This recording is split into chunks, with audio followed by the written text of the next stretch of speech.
रहस्यमय है शिव जी का ज्योतिर्लिंग। धरती पर सबसे अधिक मंदिर भगवान शिव के ही विराजमान हैं और महाशिवरात्रि पर्व आने पर अनगिनत श्रद्धालु शिवलिंग पर बेलपत्र, दूध और जल से अभिषेक करते हुए अपनी आस्था व श्रद्धा से भाव विभोर हो जाते हैं।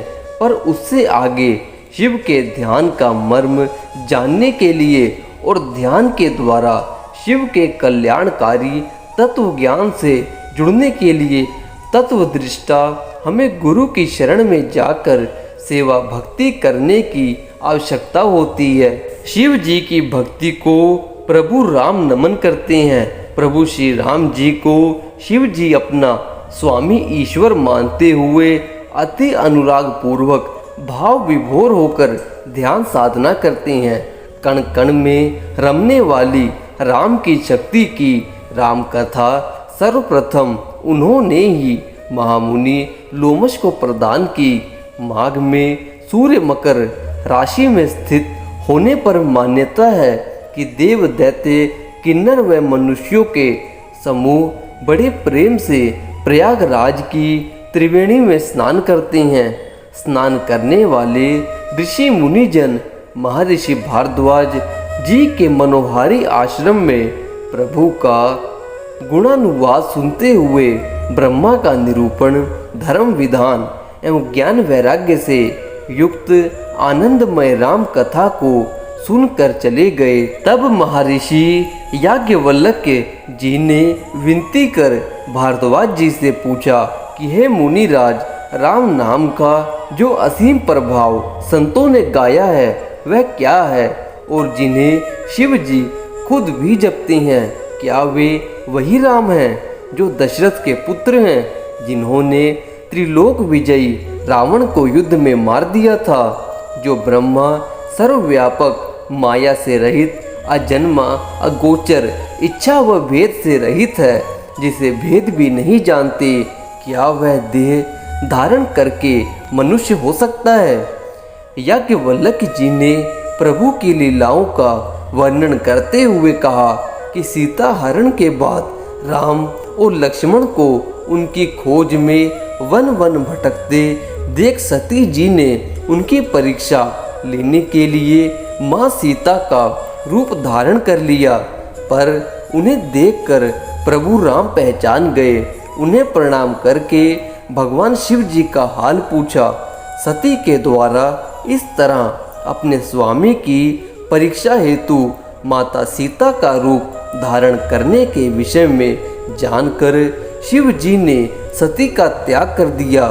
उधर अपने पिता दक्ष प्रजापति द्वारा महायज्ञ में शिव जी को न बुलाए जाने से कुपित सती ने वहां यज्ञ कुंड में कूदकर अपने शरीर को भस्म कर दिया। जन्म जन्म में शिव जी के चरणों में अनुराग रहे। यह वरदान भगवान हरि से पाकर हिमाचल के घर सती जी ने पार्वती जी के रूप में जन्म लिया। उनका घर सारी सिद्धियों संपत्तियों से परिपूर्ण था। देवर्षि नारद जी ने वहां पधार कर पर्वतराज हिमालय से निवेदन से कन्या के गुण दोष बताते हुए कहा कि इसके हाथ में ऐसी रेखा है कि योगी जटाधारी निष्काम हृदय नगन व अमंगल जैसा वेश धारण करने वाला पति इसको मिलेगा। यह सुनकर माता पिता दुखी हुए, पर पार्वती जी प्रसन्न हुई। नारद जी के आगे के वचनों को याद कर हिमवान जी ने पत्नी मैनावती को समझाया कि जिन्होंने पार्वती जी को रचा है वे प्रभु ही अब उनका कल्याण करेंगे। तुम अपने संदेह का त्याग दो। शिव जी सब प्रकार से निष्कलंक हैं। शिव जी की कठोर साधना, हृदय में प्रभु राम की अटल भक्ति, अनन्य प्रेम को देख प्रभु राम ने उनके सराहना कर पार्वती जी की अति पवित्र करनी का वर्णन करते हुए शिव जी से यह कहा कि आप जाकर पार्वती जी के साथ विवाह कर लें। स्वामी की आज्ञा शिरोधार्य कर वहां आए सप्त ऋषियों से शिव जी ने कहा कि आप लोग हिमाचल को कहकर कठिन तप कर रही पार्वती जी को घर भिजवाएं और उनके संदेह को दूर करें। शिव जी के प्रति पार्वती जी के प्रेम को देखकर सप्त ऋषियों ने उनकी जय जयकार करनी शुरू कर दी। आप माया हैं, आप शिव जी भगवान हैं, आप दोनों समस्त जगत के माता पिता हैं। समस्त ऋषियों से पार्वती जी का प्रेम सुनकर शिव जी आनंद मगन होकर श्री रघुनाथ जी का ध्यान करने लगे। उसी काल में अत्यंत बलवान पराक्रमी अजय असुर तारक प्रकट हुआ, जिसने सब लोकों व लोकपालों को जीतकर देवों को सुख संपत्ति से वंचित कर दिया। देवगण अनेक युद्ध लड़कर उससे हार गए। तब उनकी करुण पुकार सुनकर ब्रह्मा जी ने समझा कर कहा कि शिव जी के पुत्र के द्वारा ही इस दैत्य का संहार होगा। उनके परामर्श से समाधि में लीन शिव जी का ध्यान भंग करने हेतु सप्त ऋषियों ने शिव जी की स्तुति की। तब कामदेव ने अपने पुष्प बाणों से उनका संहार किया। शिव जी की समाधि खुलते ही उनका तीसरा नेत्र खुला और कामदेव भस्म हो गया। कामदेव की रोती हुई स्त्री रति की करुण पुकार सुनकर शिव जी ने कहा कि हे रति, अब से तेरे पति का नाम अनंग होगा, जो बिना शरीर के ही जीवित रहेगा। पृथ्वी का भार उतारने को जब यदुवंश में श्री कृष्ण का अवतार होगा, तब मेरा पति उनके पुत्र प्रद्युम्न के रूप में उत्पन्न होगा और तुझे प्राप्त होगा। उनके पूछने पर देवों ने कहा कि हे शिव जी, सब देवताओं के मन में ऐसा उत्साह है कि वे अपने नेत्रों से आपका विवाह देखना चाहती हैं।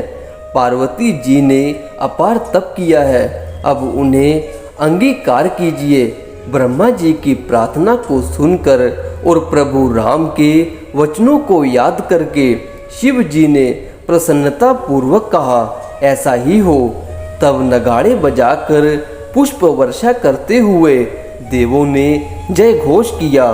सप्त ऋषियों ने जब शिव जी द्वारा कामदेव को भस्म करने का समाचार पार्वती जी को सुनाया, तो उन्होंने मुस्कुराकर कहा कि हे विज्ञानी मुनिवरों, आपने जो यह कहा यही आपका बड़ा भारी अविवेक है। हे तात, अग्नि का तो यह सहज स्वभाव ही है कि पाला उसके समीप कभी नहीं जा सकता और जाने पर वह अवश्य ही नष्ट हो जाएगा। महादेव और कामदेव के संबंध में यही बात समझनी चाहिए। सप्त ऋषियों से वृत्तांत सुनकर हिमवान बड़े दुखी हुए, पर रति को वरदान की बात जानकर वह प्रसन्न हो गए। शुभ दिन, शुभ घड़ी, शुभ नक्षत्र अनुसार शिव लगन निश्चित कराकर लगन पत्रिका सप्त ऋषियों को देकर उनसे लगन पत्रिका प्राप्त कर ब्रह्मा जी ने अतिशय प्रेम से पढ़कर सबको सुनाई। सारा देव समाज हर्षित हो गया। आकाश से पुष्प वर्षा होने लगी, बाजे बजने लगे। दसों दिशाओं में मंगल कलश सजा दिए गए, मंगल गीत गाए जाने लगे। भूत पिशाच, प्रेत, राक्षस, देव, असुर आदि सभी लोग वहां पर आ गए।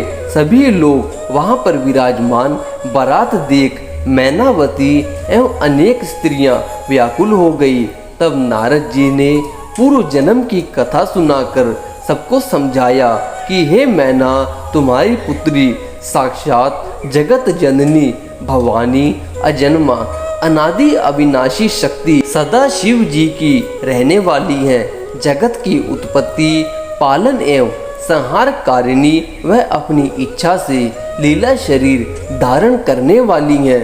तब सबका विषाद मिट गया। मंगल गीत, मंगल वागों सहित विवाह उत्सव में शिव जी ने पार्वती जी का पानी ग्रहण किया। तब मुनिगण वेद मंत्रों का उच्चार तथा देवगण शिव जी की जय जयकार करने लगे। शिव पार्वती कैलाश पर्वत पर पहुँचे।